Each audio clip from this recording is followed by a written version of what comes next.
affirmations do not work. Not in the way that they're discussed 90% of the time. And they also, at least to me, and I think to a lot of fucking people, feel kind of creepy. And they're just these weird attempts at self-mind control that just are really fucking off-putting. So we're going to talk about what that 10% that works actually looks like and kind of go into why the majority of it just doesn't click for the vast majority of people. And the first part is that you can't really lie to yourself.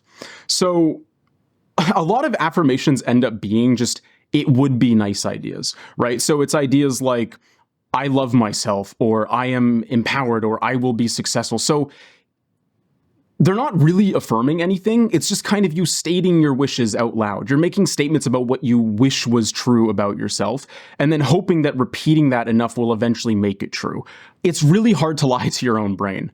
You can change its mind over time, but you can't really just feed it false information that all of this underlying evidence inside of your memory disagrees with and pretend that that's going to eventually do something over time. That doesn't work. You can't manipulate it with misinformation. You can only really debate it and counter it and argue with it. And that's worth doing, but that's not what affirmations do. They just take statements that are nice and say that they're going to become true as long as you externalize them. No, they won't. And the same is true with things where you're trying to manipulate the outcomes, like I will be successful, or I will be proud of my work today, or I will work hard.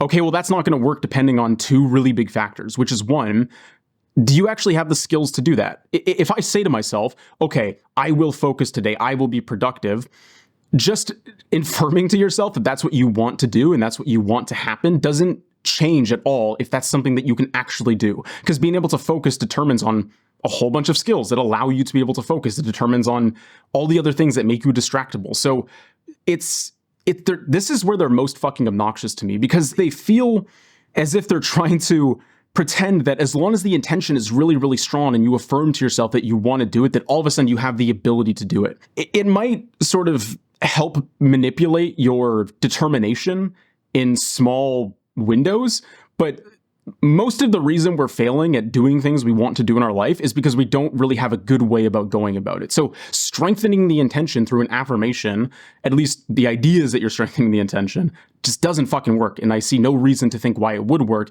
yet 90% of the time that is how it is prescribed. And the same thing goes with not necessarily things that are ability-based, but things that are where you're trying to elevate your mood or make you feel more confident towards doing something that you don't necessarily think is likely to happen. So a good example of this might be somebody who is using the affirmation of, I will find a partner who loves and respects me, to try and dissuade themselves from falling into shallow, shitty relationships that they think are destructive for them.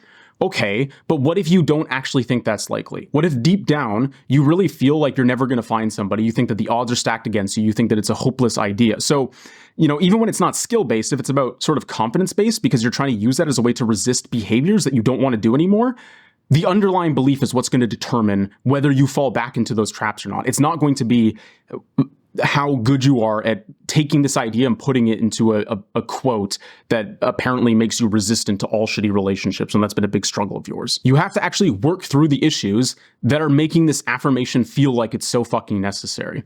And this is why it feels so creepy to a lot of people, is because it really is just this idea of mind control, that if you take your intentions and you just state them firmly enough, that your skills and reality and core beliefs don't matter. And so it's this almost like religious idea of I can just will my way through any problem in life. And it doesn't work for the vast majority of fucking people. Another reason that's true is because a lot of the time they're not really connected to values. That, like, I see so often affirmation lists, right? Like the 90 best affirmations you should use at the year. What are the odds that all 90 of the things on those lists are actually things that you believe in? And it might make sense that you pick and choose the ones that you do want to add and the things that you do believe in. But it's really hard because a big part of the affirmation kind of space is that it has predetermined ideas about what are good for you. I think that the best example I can think of for this one is self-acceptance, because it's just, they're delivered with the core assumption that you should accept yourself and love yourself. Some people don't feel that way. And this isn't an argument saying that self-acceptance is a bad, like, I'm not trying to make an argument one way or the other, but I'm just saying that some people deep down don't like the idea of self-acceptance, but they might adopt self-accepting affirmations if they think that it leads to results. So if accepting yourself is the way that you start being productive and start being happy, or whatever other promises are attached to that shit, you might kind of pretend that this isn't a belief or a principle that you have for yourself because you're more interested in the benefit of the affirmation working than you are interested in acknowledging kind of your own morals and guidelines that you operate by. So affirmations they need to be personalized. Like, even if all this other stuff wasn't a problem with it, this part at least would need to be true. It needs to be personal to you, your values, your principles, the shit that you believe.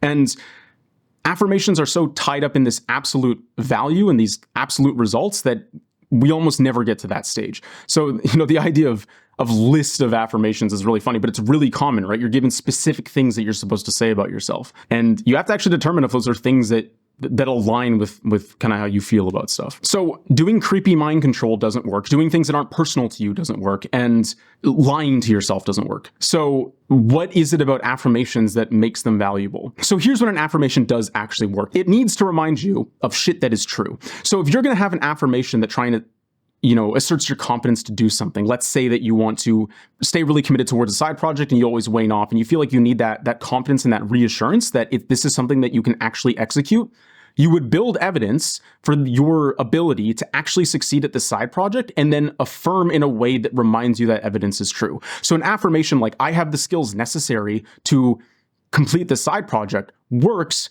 if it is reminding you of evidence that you've gathered about your ability to complete the side project, not just this wish fulfillment that it is true. You have to start by kind of proving it to yourself. Evidence precedes the ability for reminders or affirmations or for whatever to actually work.